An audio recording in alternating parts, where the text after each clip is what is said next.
Segundo Crônicas, capítulo 32. Ezequias prepara-se para resistir a Senaqueribe.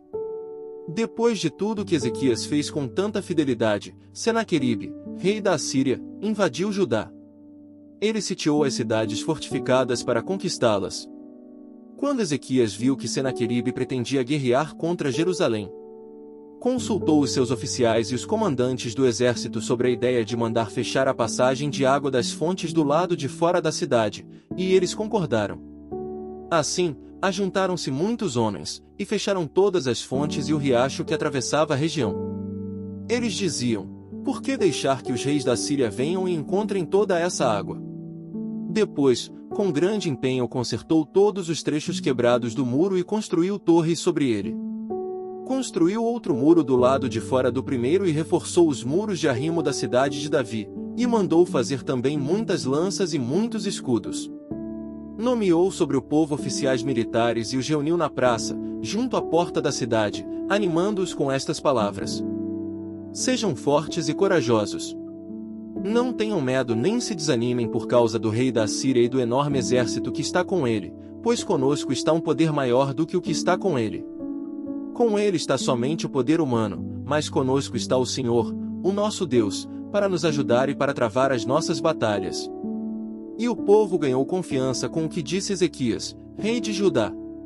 Mais tarde, quando Senaqueribe, rei da Síria, e todas as suas forças estavam sitiando Laques, mandou oficiais a Jerusalém com a seguinte mensagem a Ezequias e a todo o povo de Judá que morava lá. Assim diz Senaqueribe, rei da Síria, em que vocês baseiam a sua confiança, para permanecerem cercados em Jerusalém?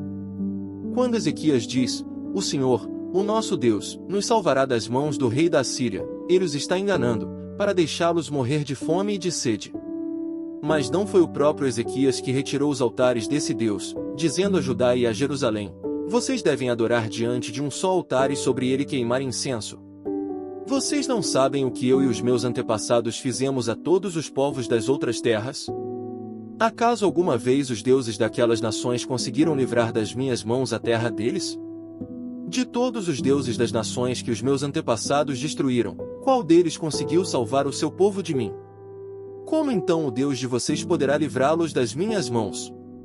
Portanto, não deixem Ezequias enganá-los ou iludi-los dessa maneira.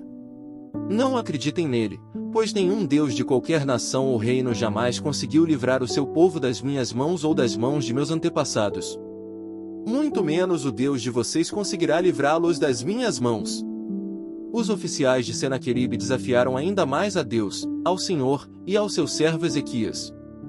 Senaqueribe também escreveu cartas insultando o Senhor, o Deus de Israel, e o desafiando: assim como os deuses dos povos das outras terras não livraram o povo deles das minhas mãos, também o Deus de Ezequias não livrará o seu povo das minhas mãos.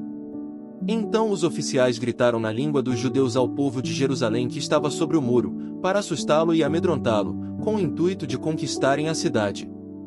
Referiram-se ao Deus de Jerusalém como falavam dos deuses dos outros povos da terra, que não passam de obra das mãos dos homens. Por tudo isso o rei Ezequias e o profeta Isaías, filho de Amós, clamaram em oração aos céus.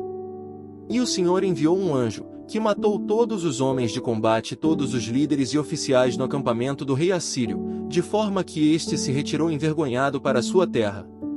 E certo dia, ao adentrar o templo do seu Deus, alguns dos seus filhos o mataram à espada. Assim o Senhor salvou Ezequias e o povo de Jerusalém das mãos de Senaqueribe, rei da Assíria, e das mãos de todos os outros, e cuidou deles em todas as fronteiras. Muitos levaram a Jerusalém ofertas para o Senhor e presentes valiosos para Ezequias, rei de Judá. Daquela ocasião em diante ele foi muito respeitado por todas as nações. Naquele tempo Ezequias ficou doente, e quase morreu. Ele orou ao Senhor, que lhe respondeu dando-lhe um sinal miraculoso. Mas Ezequias tornou-se orgulhoso, e não correspondeu à bondade com que foi tratado, por isso a ira do Senhor veio sobre ele, sobre Judá e sobre Jerusalém.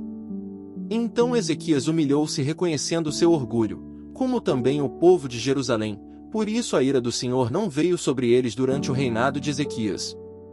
Possuía Ezequias muitíssimas riquezas e glória, construiu depósitos para guardar prata, ouro, pedras preciosas, especiarias, escudos e todo tipo de objetos de valor. Também construiu armazéns para estocar trigo, vinho e azeite, fez ainda estábulos para os seus diversos rebanhos e para as ovelhas.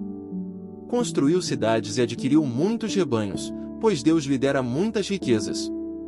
Foi Ezequias que bloqueou o manancial superior da fonte de Giom e canalizou a água para a parte oeste da cidade de Davi. Ele foi bem-sucedido em tudo o que se propôs a fazer.